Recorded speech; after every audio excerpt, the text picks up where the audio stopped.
addressing that topic for you guys today.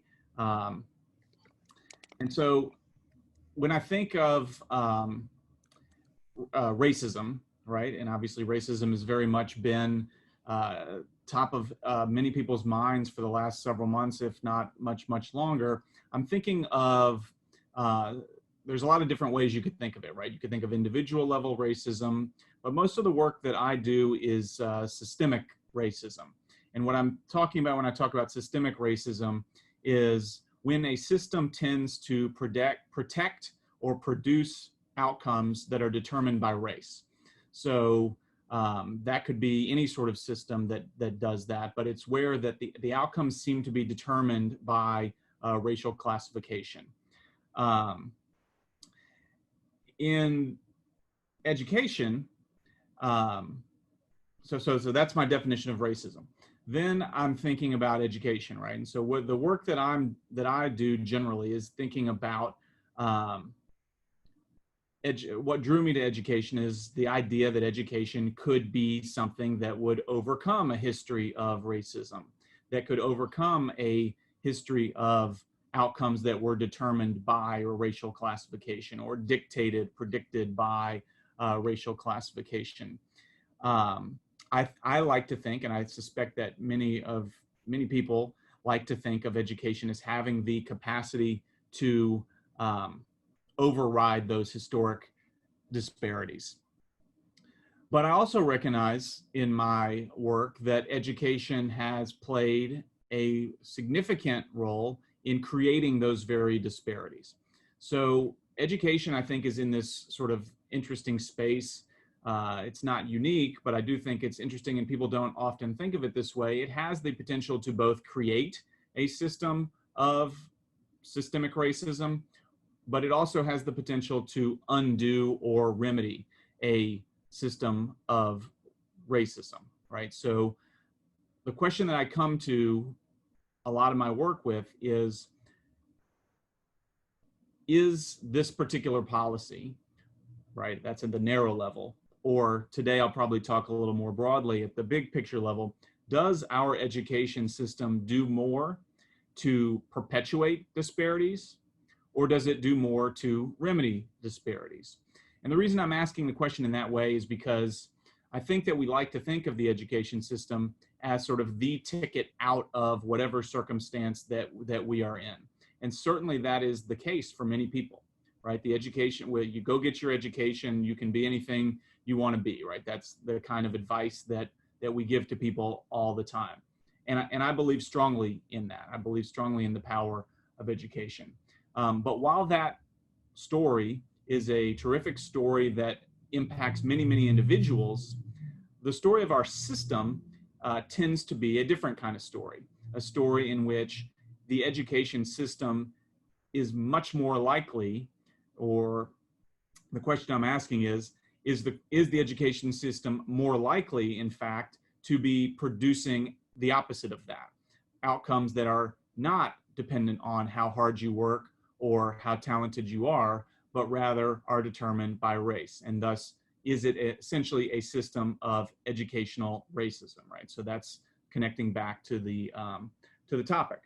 And so my, broad thesis of a lot of my work is that is trying to make this argument that despite this, the intentions, the goals, what we would like our education system to be, at the end of the day, we have to judge based on outcomes. A system is what a system does.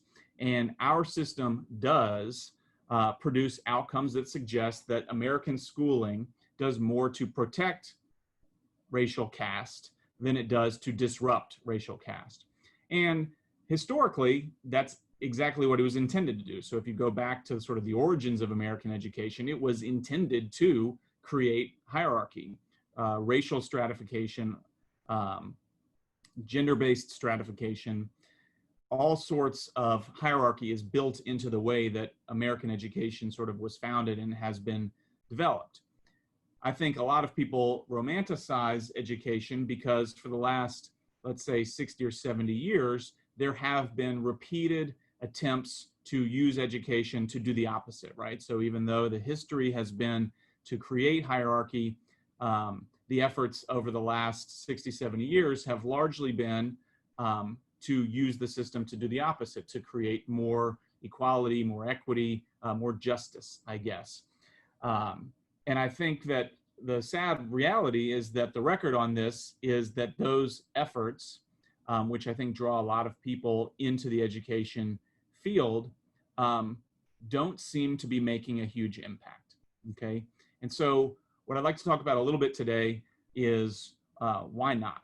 What is it that is so sticky about the education system's disparities that despite so many good intentions, despite decades of litigation, decades of legislative change and reform, that makes it so difficult to undo this, right? To use education in this positive way, as opposed to have it continue to produce the outcomes that are similar to the outcomes that it was initially designed to produce, racist outcomes. And so I just want to pause for a second and note that I say all this, and it's really depressing on a Friday afternoon to talk about it this way. But I think that it's really crucial for people to sort of step back and say the education system is what it produces, not what it intends to produce. And I say that because I know of so many people, and I would even include myself in this, who work in education in some way, who intend for it to be an equity producing, a justice producing enterprise. And I think that there's small victories everywhere, okay? Small victories everywhere. And I want to honor and celebrate those small victories, even as I'm offering what I think is a pretty harsh critique of the system, right? So there's many people working to produce those small victories. There's many people who experience those small victories, the sort of triumph of education against the odds. But so my critique is not, sort of ground level. It's sort of it's big picture. And so I think just walking through somewhat quickly why I think educational racism is so sticky in the United States. I start with the idea that in order to create hierarchy, you have to be able to do two different things. One, you have to be able to separate people, so sort people based on some sort of characteristics. So this is group A and this is group B. This is school A, school B, district A, district B, whatever it is. There have to be sorting mechanisms, because only if there are sorting mechanisms can there be different treatment, sort of the second step. Can you say, okay, district A gets this treatment, district B gets this treatment, or district A gets these resources, district B gets these resources. So that only exists when you have sorting mechanisms. And so I would just like you to think for a second about all the different ways in which the American education system sorts students. Okay, we'll focus in on students for the moment. So the primary thing that generally comes to mind would be that it sorts students by determining who goes to which schools. Okay, and so think through how that process occurs. It might occur by a family choosing where they live, right? Geography is probably the primary determinant of where a student goes to school. Okay, so we have sorting by geography. Another way in which we might have sorting of who goes to which school is we might have sorting by willingness and or ability to pay tuition, right? So to the extent that a student wants, or family wants a student to go to a private school or religious school or be homeschooled, that's going to be a sorting that occurs based on a desire, sort of choice and freedom, or willingness to pay tuition, which connects in most situations to socioeconomic status, to wealth. So we've got where you live, what you choose, how much wealth or income that your family has.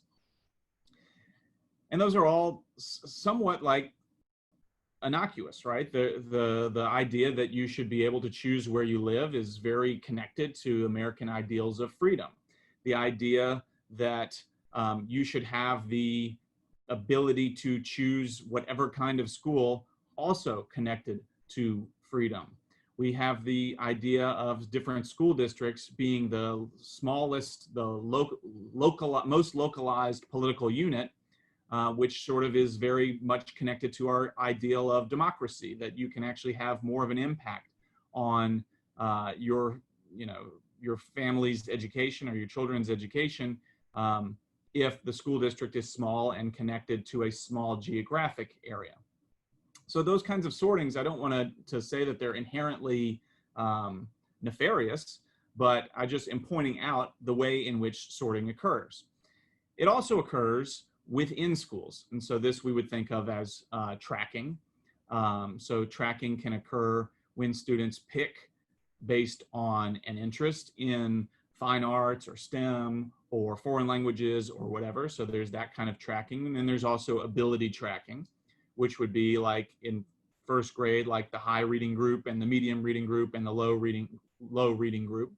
And again, with tracking, nothing inherently wrong with it. In fact, it's, I think, motivated by a really pedagogically sound idea that an education should be tailored to a student's interests and abilities. Okay, so again, sorting that's occurring. We also have sorting that's occurring through behavioral choices. So this is kind of a different kind of way of thinking about tracking, right? So student disciplinary policies where students are removed from classrooms or suspended based on some perceived disciplinary issue, or thinking of maybe somewhat analogous, students with limited English proficiency might be sorted into different classrooms to tailor to those students' needs. Students with disabilities who receive accommodations might be sorted into different tracks, different situations. So all of this sorting occurs. And I guess I'd just like to reiterate that there's nothing inherently wrong with the sorting, right? That we have private schools and public schools, or that we have different school districts, you know, typically, as is the case here in Memphis, one for the sort of big, the city, the inner city, and several others for the suburban communities, or that we have the low, medium, and high reading groups in first grade, or that we have AP classes and honors classes and traditional classes in the high schools. You know, there's nothing inherently wrong with that. But what happens as a result of all this sorting is that at every step, from the way in which we assign reading groups in first grade to determining who takes AP classes in 12th grade, at every step, there is a racial correlation with the sorting that occurs. The most obvious racial correlation is in the geographic sorting, right? So we have school districts and schools within school districts, and the normal experience for most American students is to be in a school where most of the people share their race, right? So most white students learn in majority white environments, and most African-American students learn in majority African-American environments. And while that is, you know, I'm sort of boiling it down to a black and white issue because most of my work is centered here in Memphis, which of course isn't only black and white, but is so predominantly black and white that that's often the way I think of it. But in different communities, the situation remains the same, where white students largely learning with white students and non-white students largely learning with non-white students. And again, nothing inherently wrong with that, except that the racialization of the sorting mechanisms allows for the differentiated treatment. So District A and District B might just be a geographic line between them. There's nothing that says only white students go to District A and only black students go to District B. There's that just isn't legal any longer. Yet 85% of students in District A are white students. 85% of students in District B are African American students. And so we have a situation where we have sort of racialized sorting that is not, and I think this is important to keep in mind, that is not explicitly racial, right? It's based on geography, not race. And it's also not absolutely racial, right? If you are an African American student who happens to live in the geography of District A, then you go to school in District A. Or if you're a white student who happens to live in the geography of District B, then you go to District B. So it's not an explicit racial thing, and it's not absolute in the sense that there's exclusion based on race. And those are two key things that are going to make a big difference when it comes to challenging such a situation. So we have racialized separation at every step, right? From the districts, public-private, reading groups, curricular choices, you know, from AP to honors to traditional tracks. Every one of those has a racial correlation with it. Okay, so is it designed to separate people based on race? Is it intending to separate people based on race? The explanations I gave earlier suggest not, right? It's about freedom, and it's about tailoring an education to the students' interests and needs, and it's about protecting democracy and local control. Yet the outcome is, with every sorting mechanism that we utilize, to have a racial correlation or a racial impact. And then we have different treatment, right? So District A and District B might have different funding bases. So school funding could be disparate based on geography, but yet also disparate based on race.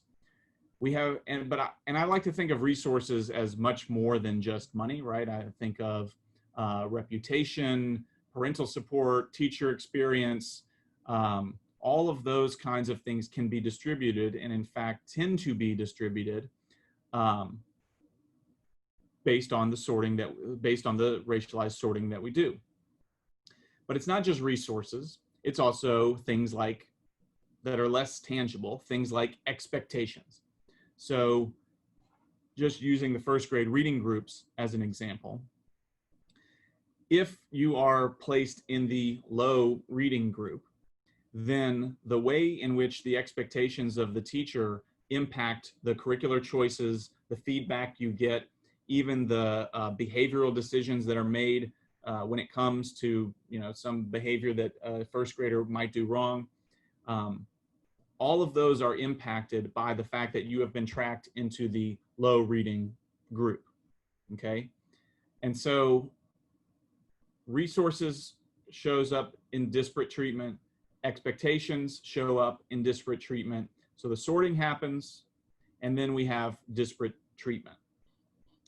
And I think that nothing that I've said has been, I'm guessing, you know, just based on who would spend their Friday afternoon listening to this, I'm guessing that I'm not really saying anything that is terribly surprising to you, maybe describing it in a slightly different way, but I don't think I've said anything that people don't have a sense of already. The question then is, and in fact, maybe ticked off by, right? You might be someone who's ticked off by what I've just described. And I think that there are a lot of people who are like that, who say, you know what, that doesn't seem right. That seems like we ought to do something about it. And I think that if you ask the majority of people, that they would say that we ought to do something about it. And so then the question becomes, why don't all the efforts to do something about that work? So I'd just like to describe some ways in which I feel like this system is, and this is what makes it a system rather than just a, you know, sort of a bad circumstance, why I think it's a system of educational racism. And the systemic nature of it is what I think makes it, that insulates it from challenge, okay? So even though many people are ticked off by this system, nobody seems to be able to do anything about it. And I'm gonna just identify a few reasons why I think that's so. So a couple of things to begin with. The way that the law, and I sort of recognize, I don't know if any of you guys are sort of thinking about law school at some point, but I'm going to talk about this because this is my expertise, primarily from a legal perspective. So the way that districts operate, and this is something that you know intuitively, but may not have thought about it this way, is that school districts, and to some extent schools, particularly charter schools and definitely private schools, are what I like to call sovereign. Okay, they have a lot of concern for the schools within their jurisdiction, and they're fully responsible for the students within a jurisdiction or within a school, but they have zero concern, responsibility, care for students outside of their boundaries. So we have a system in which there is district sovereignty, on some level school sovereignty, which means we have fairly extreme decentralization. Okay, so we have a lot of decentralization, a lot of things doing, a lot of entities, independent entities doing a lot of things in our schooling system. Okay, so that's just one, I'm just identifying that as sort of a descriptor of our situation. So now turning to the law, inequalities across those sovereign districts or even across schools within a district are tolerated by the Constitution, right? So the Supreme Court has been asked, is it constitutional to have schools that are unequal, unequally funded specifically? And there have been other cases that have asked somewhat different questions, right? Can you treat students with disabilities differently than you treat students who do not have disabilities? Can you treat students who have limited English proficiency differently than you treat students who speak English with greater proficiency? And on every step, the court system has said inequality is actually tolerated, so long as schools are providing some measure of adequacy, then inequality doesn't run afoul of the Constitution. Okay, so that didn't have to be the way that the case turned out, but that in the 1970s is the way that the cases started to turn out. So we have independent districts, schools, and a tolerance for inequality, legal tolerance for inequality. Okay, then another development in the law, it would be unconstitutional if I stood up and said, if I stood up and said, I'm going to create a system in which African American students are going to have less access to advanced placement courses than white students, right? That would be unconstitutional, right? Explicit racial discrimination. But if I set up a system that just happens to produce a world in which African American students have less access to advanced placement courses than white students, then I haven't explicitly racially discriminated. I've just created a system that has a disparate impact on African American students and disparate negative impact on African American students. And over the last 30 years or so, initially it was thought, well, if it has a disparate impact, maybe that's also unconstitutional.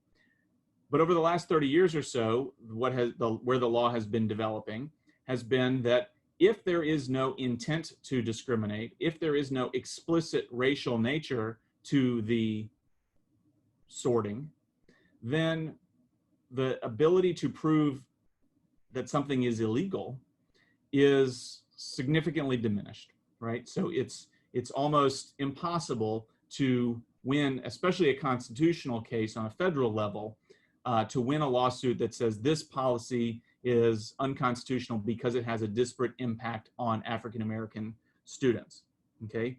So the effect of this not explicitly racial, so some people would say it's race neutral way that we do our sorting, and that it's not absolute, in the sense that some African American students certainly have wonderful access to advanced placement coursework, and some white students have very poor access to advanced placement coursework. So it's not absolute racial connection.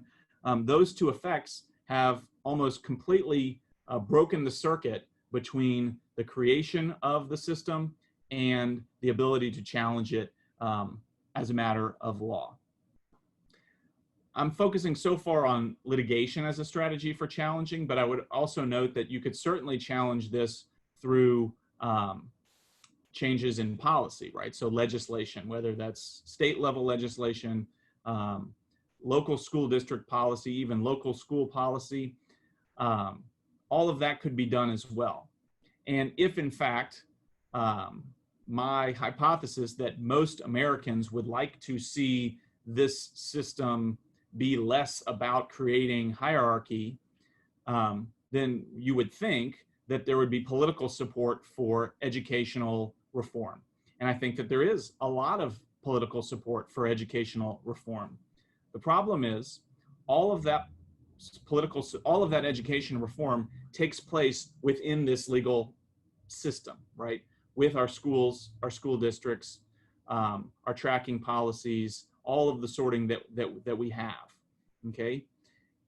In addition, the sovereignty of school districts creates the impression and sort of the norm that my responsibility is to my kids or my school or my school district. And to the extent that I think about other schools, other kids, other districts, it's more in a competitive nature than we're all part of an overall educational system. And so this sort of narrow lens through which we experience and think about the education system really undermines the political support.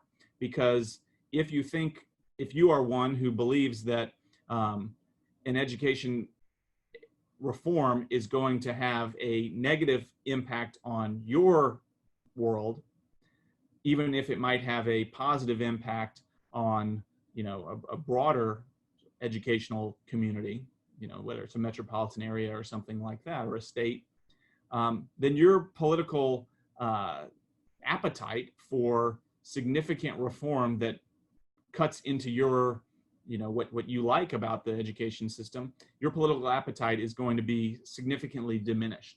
So I think that though there is this idea that there's political will for education reform, I think that partially the decentralization undercuts the true political will for meaningful change, right? So some people have described this as a strategy of save the city, right? Do all the treatment you can on city schools that are struggling, but spare the suburbs, right? Our schools are doing fine, so please don't have any educational reform that affects suburban schools. But this is the idea, right? That it's not a single educational community. It's a save the city but spare the suburbs. It's a separate thing. And then the last point I make, and then I would like to sort of hear from you guys, is that the decentralization, the non-racial nature of the sorting, right? So the sorting can be explained in all sorts of non-racial ways, which quite frankly are a lot more flattering to us, especially those of us who, and I would include myself, who, right, the education system has served very well. There's a lot more flattering explanations, and the race-neutral nature of the way that we do our sorting really obscures the educational racism that sort of is baked into all of the sorting mechanisms that we utilize, okay? And so not only is there a circuit broken between sort of the outcomes and what would be illegal, but it also, it's harder to see because of the way that our system, it's harder to think about as a overall system of educational racism because of the decentralization and the colorblindness or race neutrality of the sorting that I'm critiquing here. So I'm going to stop. I see a couple of questions in the chat, but I don't know, Jacob, if you want to guide, or should I just take the questions from the chat? What do you want me to do? For now, I think if someone sends it in the chat, you can go ahead and just take it. And at the very end, there was some that people sent in before our talk who had watched your videos or anything like that, and I can read those at the end. Great. The question is, what prevents the legislature from mandating equal funding? I know they are not legally obligated to provide equal funding, but could they? I don't think so. I guess I don't think that there's anything that prevents them from providing equal funding. And in fact, for the most part in Tennessee, at least, and I can't speak to those of you who are in different states, for the most part in Tennessee, we have a funding system that is meant to account for the differences in property wealth within school districts. And so, so the state doesn't mandate equal funding, but it does equalize funding through the state contributions. But I think the premise of the question is that equal funding would lead to equal outcomes. And I think that that's not true. And I think in a lot of ways, what would be better would be a system that mandated unequal funding, right? Unequal funding that was tilted towards need. In fact, for those of you sort of focused in Memphis, the Shelby County Schools has explicitly actually adopted unequal funding within its school system to say we are going to fund based on need, not based on numbers, right? So for a long period of time, education funding, and really in most places, and to a large extent still in Shelby County schools, is based on the number of bodies in the building, right? And not so much based on the needs of the individuals who are in the building. And I think that actually you would see greater inequality in funding if you were aiming at more equitable outcomes. Again, I would say if we didn't have as much sorting of students based on race, based on socioeconomic status, based on ability or disability, then the fact of differentiated funding would it would be less important, right? If we had schools that were not as identifiable as, oh, that's a school that serves poor students, oh, that's a school that serves wealthy students. If that were no longer the case, then it would that would make a difference. Can you explain why the formation of the 6 suburban school districts in Shelby County was constitutional? Was it constitutional? You know, if the court has never answered the question of whether it was or wasn't constitutional, it is happening. It has happened, I guess. Was it constitutional?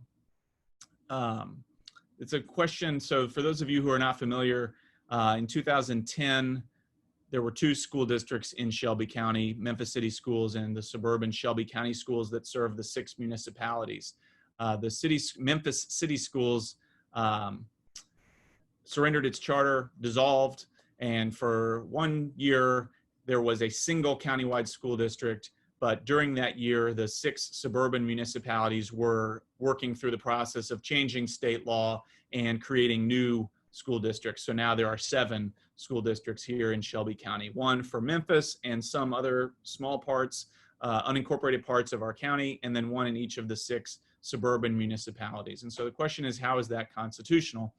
The way in which it would be unconstitutional, from my perspective, would be because there was a racial intent behind that, right? So if you look at the racial makeups of the suburban school districts and the racial makeup of the merged district and the sort of now prevailing Shelby County School District, you see enormous disparity. And so this kind of comes back to the point I was making about difficulty of proving racial intent. And so the argument that was being made by the suburban municipalities as they seceded from Shelby County schools was that this was about local control, democracy, and educational quality, and that smaller school districts produced better results. There was never an explicit statement like, we need to do this because we don't want to be affiliated with so many Black students, or we don't want to have the danger of our students being sent into schools that had so many Black students. But that was a clear undertone of sort of that whole process in the early 2010s. But since there was no intent proven or provable, then it's very difficult to make the claim that it's unconstitutional.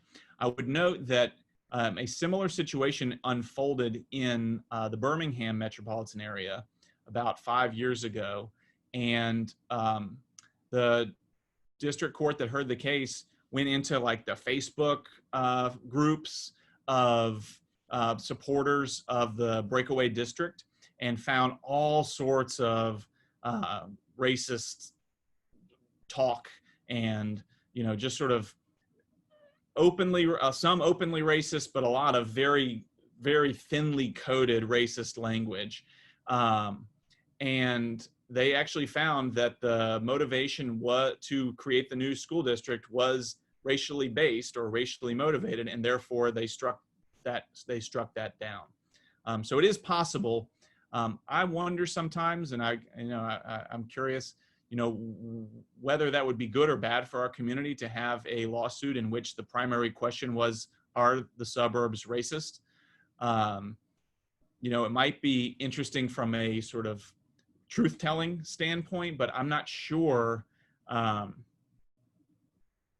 for the students that would be affected, in particular, I'm thinking of the students in Memphis, I'm not sure what the end positive impact might be from something like that. I see another question here in the chat. Nothing inherently wrong with ability tracking. The school I taught at created serious division of resources based off of AP versus regular classes, certainly race and income correlated as well. I know it's not simple, but has your research shown better alternatives to this structure? So there is a way to do tracking and to do it right. But it's, with the way that the human brain works, it's very, very difficult, right? It's very difficult to not prioritize the students that that sort of do better for you if you're a school administrator, right? So, and this was my own schooling experience as well.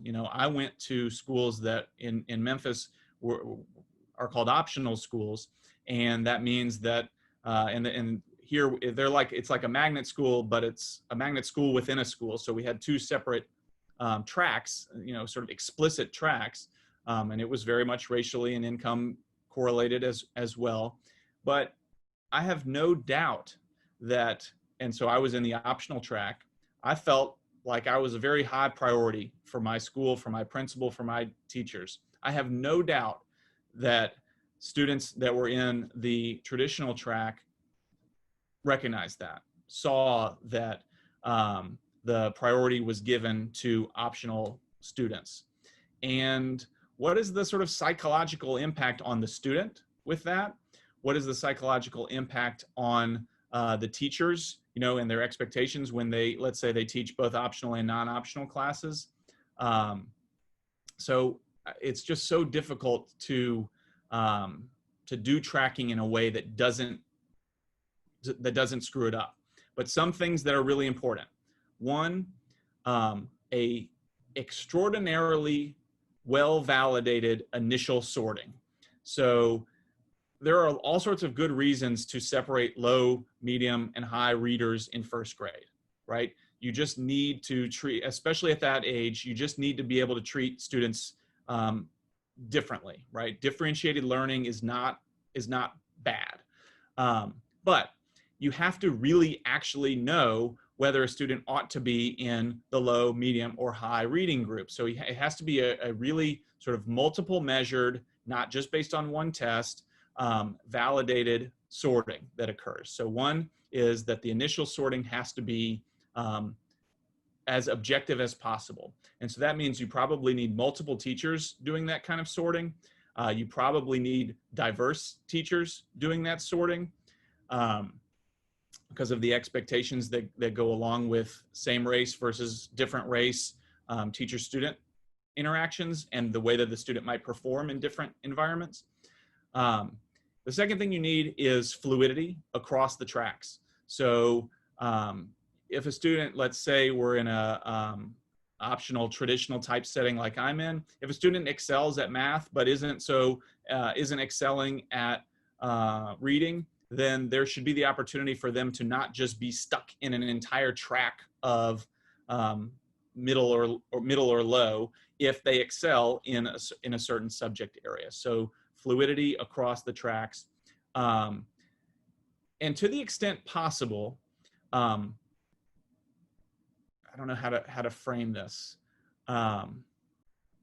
because kids are extraordinarily intuitive about tracking. They know what's going on, but it needs to be orchestrated in such a way that the kids can't so easily identify what the tracks are. They'll call it in first grade green, red, and yellow or something like that. Well, that doesn't hide anything. The kids know who can read and who can't read.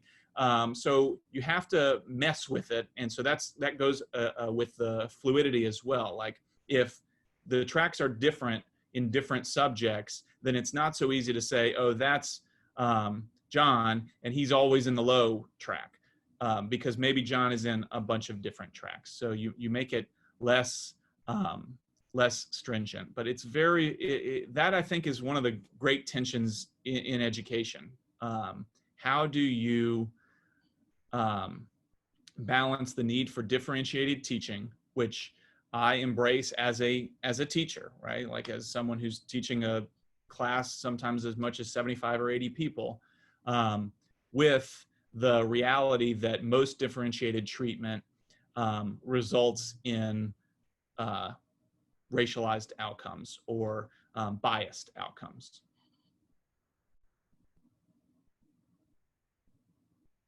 So I wanted to give an opportunity for anyone else to send a question in the chat before I go to some of the other questions I've received. And if something comes up at any point, feel free to unmute yourself and ask or send it in the chat.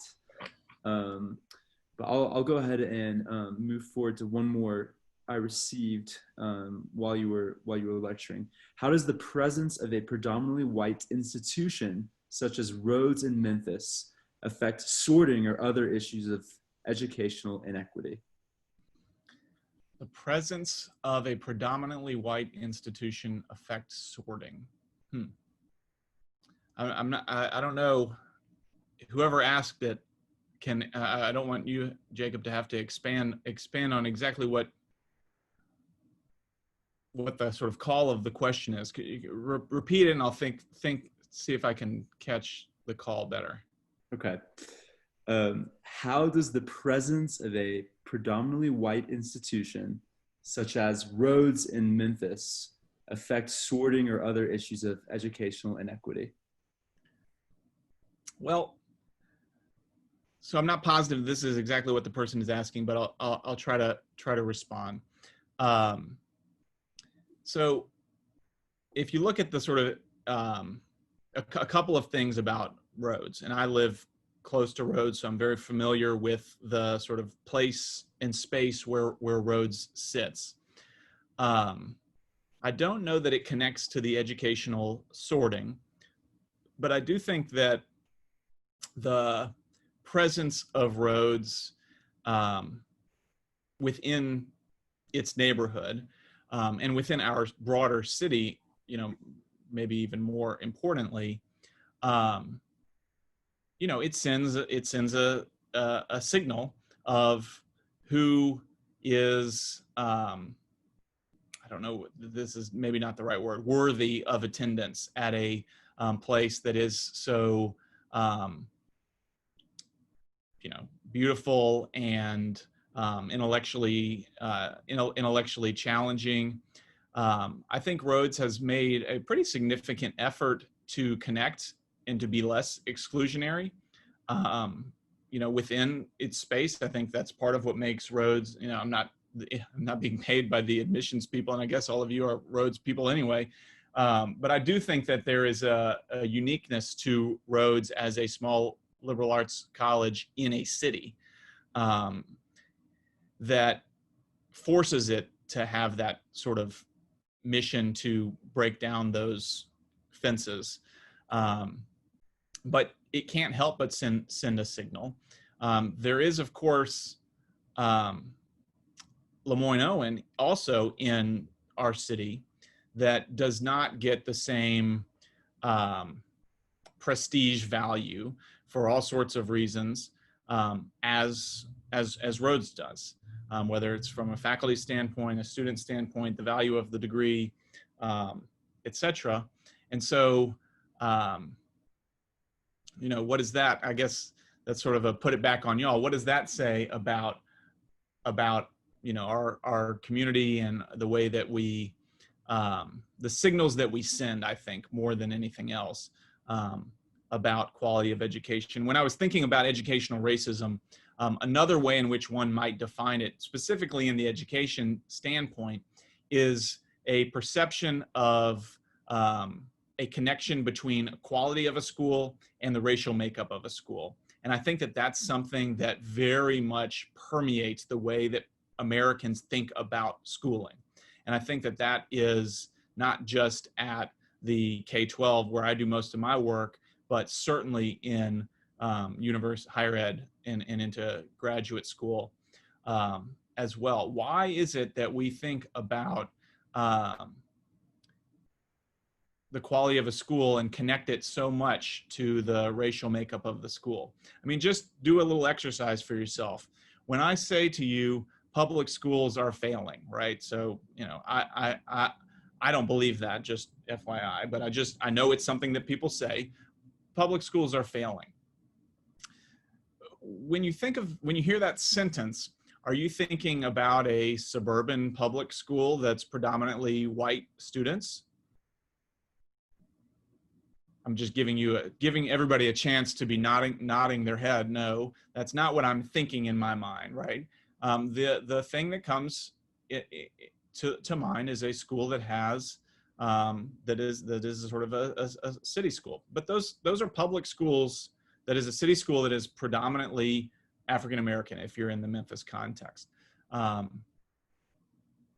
The suburban schools are public schools also, and the idea that there's this conflation between public school, inner city school, the racial makeup of the school, and the quality of the school, and I fall into this myself. When I say suburban school, inner city school, I use this language to evoke what I think people perceive.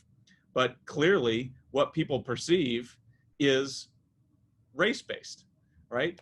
The perceived quality of a school correlates without question to the racial makeup of the school. And, that is another way of thinking about, or another angle to educational racism.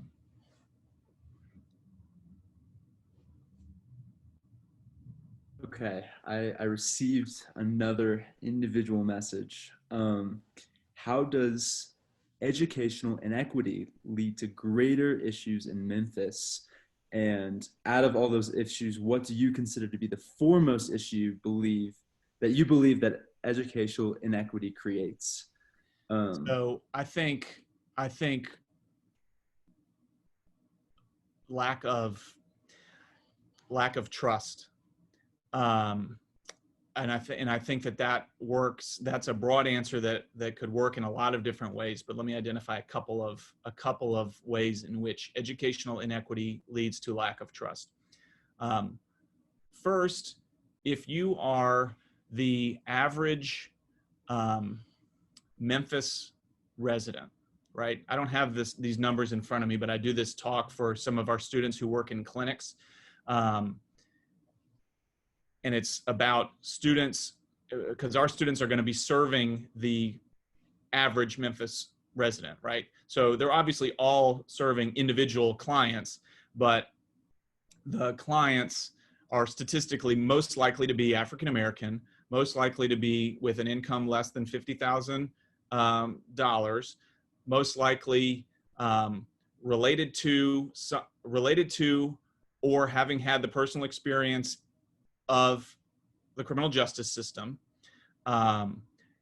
most likely have graduated high school but not college. So I'm just giving you a statistical model of the average Memphis resident. Even though, you know, we're a place with a beautifully diverse group of citizens. The thing that the idea, I'm coming back to the lack of trust idea. The average Memphis city school student, or student now of Shelby County schools, recognizes the inequity of the system, and therefore, probably rightfully so, distrusts systems like the government, you know, the democracy, the city leadership, distrusts the healthcare system, right? All of these, this distrust is in large part rightfully placed, but it creates a barrier to any sort of cooperation, any sort of buy-in to change, okay? Then there's lack of cross-racial lack of trust, right? So the erection of fences between public and private schools, between city and suburban schools, between schools and areas within the city, the fences that exist give us the impression that we only have to worry about our fenced-in area, and therefore don't communicate, don't trust, don't cooperate with the broader, you know, that's sort of my big thing that I dislike most. And I don't know that it's unique to Memphis, but I've lived here the longest. So this is what, you know, that's how I see it, is this idea that everything is us and them internally, and that there's really just a tendency for people to not cooperate, right? To just work in their own self-interest. And I think that results from the main experience that we all have with sort of our with government is as a student. And I think students recognize that inequity, and it carries on throughout their life. And that leaves aside what I think is probably the greatest challenge, which is that our students are not receiving equitable opportunities. So we're leaving so much talent untapped in our community, you know, through in all sorts of ways. So untapped talent the amount of untapped talent in our community is tragic. And yeah, so I'll stop there. I see a couple in the chat. You want me to go through those? Okay. What do you think the role of higher ed is or should be in combating educational racism at the K-12 level? It's hard because I think that higher ed is so late in the game that it's hard to say how does higher ed impact first grade, you know, reading disparities, or third grade reading disparities, which are so crucial. I think that higher ed can serve as a model for, and I think probably has started moving in this direction for shifting what the education system values. So rather than just test scores and prestige of high school, maybe higher ed can start modeling the sort of value of learning over grades, of multiple evaluative measures instead of just test scores. You know, so I mean, I guess part of the answer is through the admissions process, the universities and higher ed generally does have the ability to shape at least at the high school level, the way that education is done, right? If they say we don't want any more, we don't recognize AP scores from schools that don't have, or from school districts that don't have, equitably available AP classes, well, then a district had better have equitably available AP, like if the AP class isn't available to every high school senior, right, because some schools have it and some schools don't, then we actually don't consider the AP scores, something like that. They could use that the admissions process as a way of influencing at least high school policy. But that still is going to run into the need to change probably school district policy or even state law in some circumstances. Do you believe it is an inherent part of the human drive to be ethnocentric? And how can we start to combat our own ethnocentrism through education and begin to eliminate the predominance of white culture? Woof. Alex, I was very thankful that you said no when I asked are you imagining a suburban public school? But now I'm less thankful for this huge question. Do I believe it is an inherent part of the human drive to be ethnocentric? I don't know. I do believe it is a part of the American experience to be ethnocentric. So I don't know that that's a complete dodge of the question of what is an inherent human drive. But I do think that there is a tribalism in American culture that shows obviously in our political parties, in our racial and religious fragmentation, in our who we root for in sports. We have a tribalist streak. And I do think that is significant part. And then the second part of the question, I think, is even more important. How can we start to eliminate the predominance of white culture? I think that's the question of the moment, right? How do we recognize that it is white culture, right? The standards that I'm talking about, right? The test scores, the prestige of high school AP classes, the way we learn, the way we test, all of that is based on the system that was created to elevate white students over everyone else. And so, step one has to be an acknowledgement that is so. Then step two has got to be the sort of incremental tearing down of each one of those. And I think that happens, but it's so incremental that sometimes it can be invisible.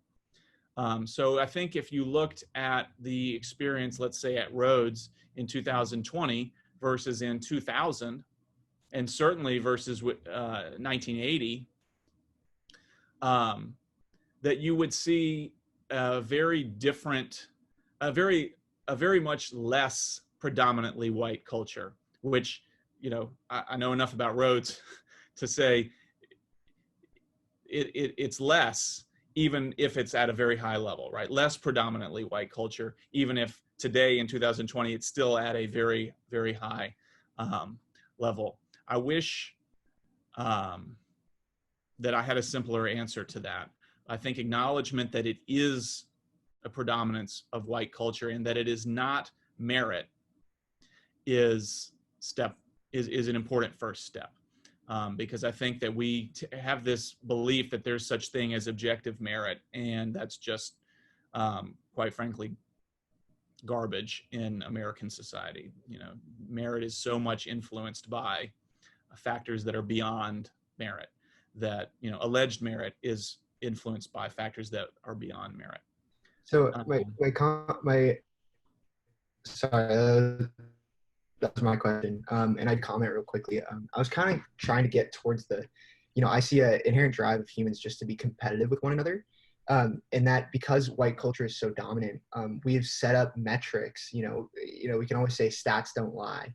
to set up metrics as a white culture that unequally benefit people who are white and who are part of that white culture. So I just wanted to kind of talk about that a little bit. But thank you. Yeah, well, hopefully I address it. I will say this on that point. The one that always sticks in my mind is you talk about violent crime, right? And if you consider violent crime to be, you know, having a gun and participating in a robbery or shootout, assault of some sort, well, then certainly that's violent crime. And that word violent crime tends toward that description. But it's actually also a violent crime, I would say, to become intoxicated and drive your car on a highway. And actually the chances of any person being a victim of drunk driving is much higher than their chances of being a victim of someone assaulting them with a gun. And yet we define violent crime and don't include something like drunk driving, because drunk driving disproportionately is done by white people, right? And so that's a statistic, just to your point, it's a statistical measure that makes it look like violence is not something associated with white people, that is just misleading based on the metric that is used, or the way in which violence is defined.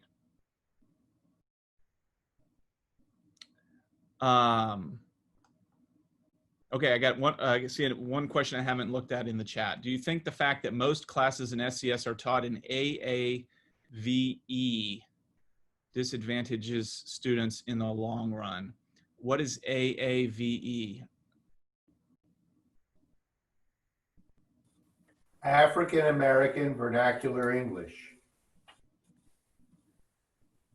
I'm not sure.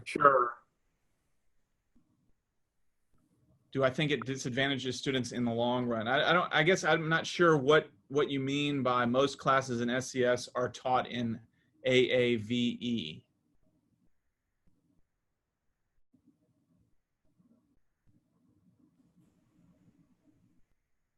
Maybe it's that, yeah. I guess I'm a little reluctant to wade in there.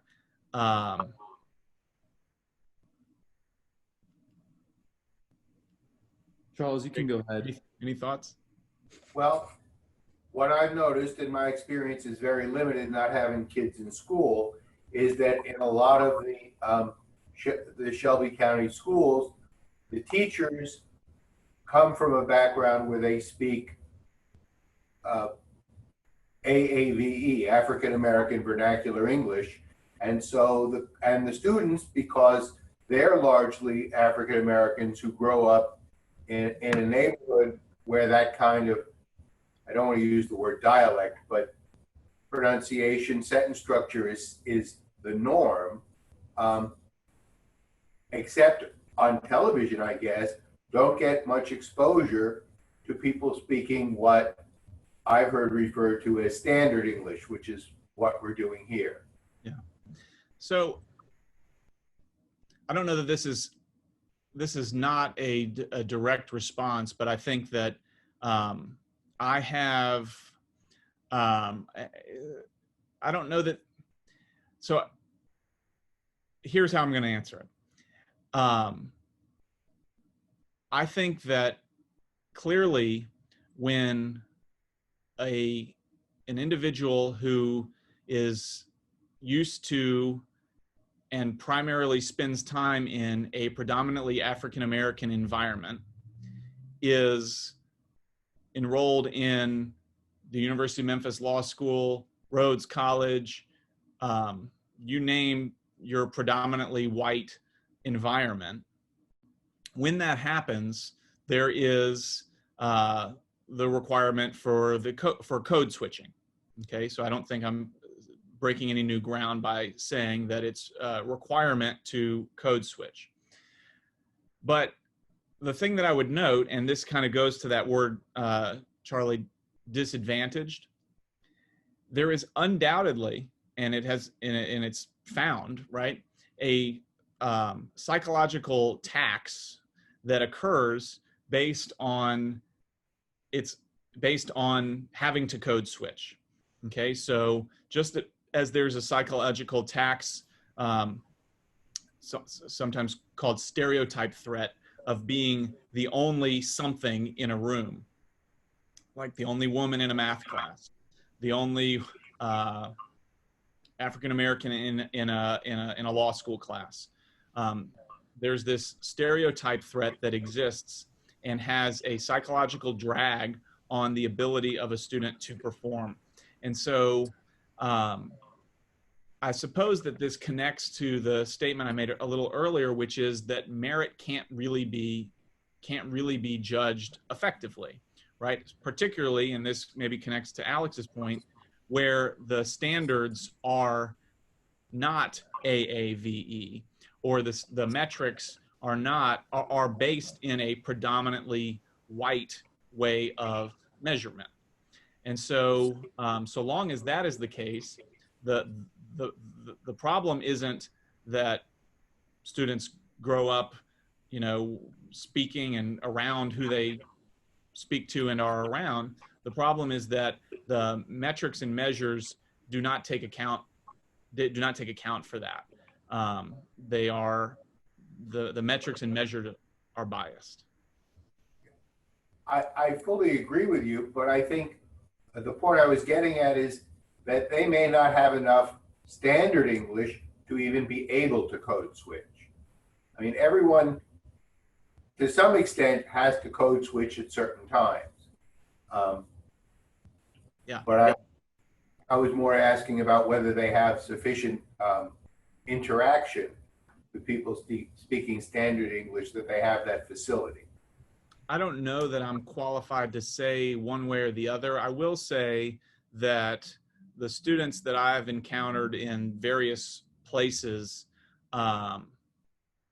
in various places, even up to students who eventually are my law students, do have that ability. And I recognize that students that make their way up to the point, particularly students that make their way up to the point of being law students, have obviously mastered the ability to do that.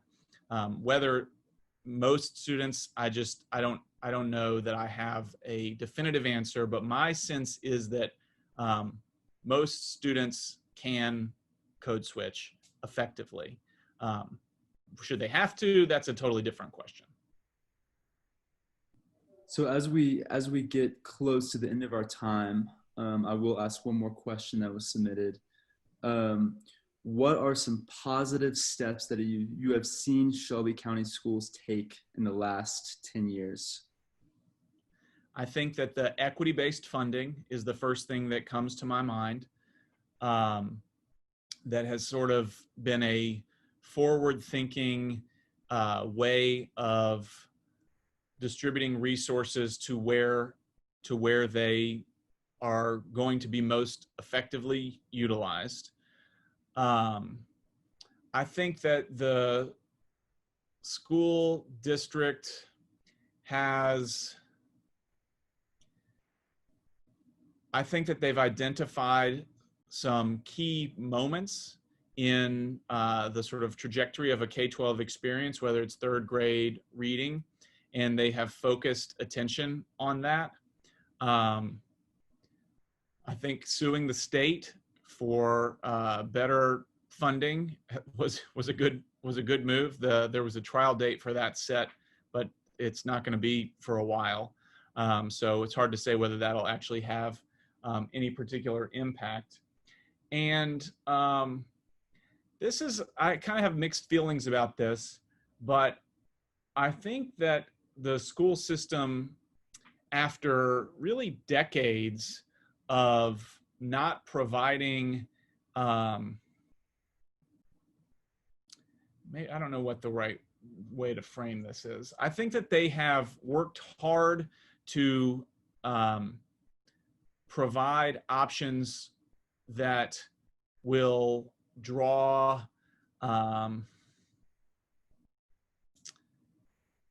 more privileged people back into the school system, right? After decades of losing those students to private schools and suburban schools, I think that they are creating those options. And the reason I say I'm conflicted about it is because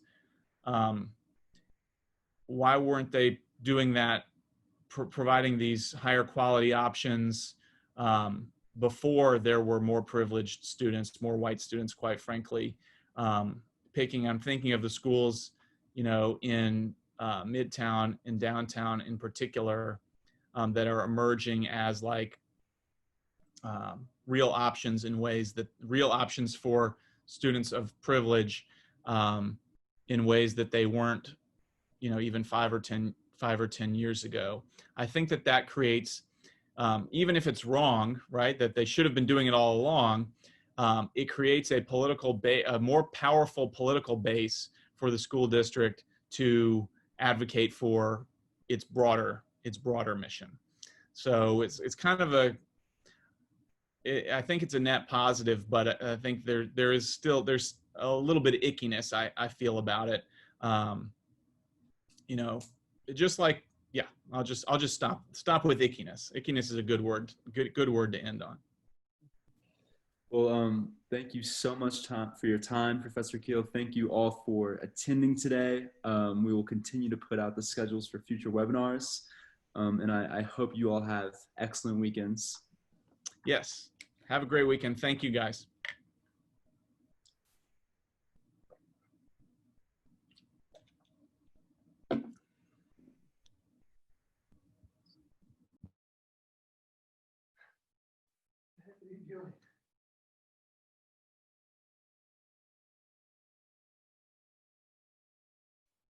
All right.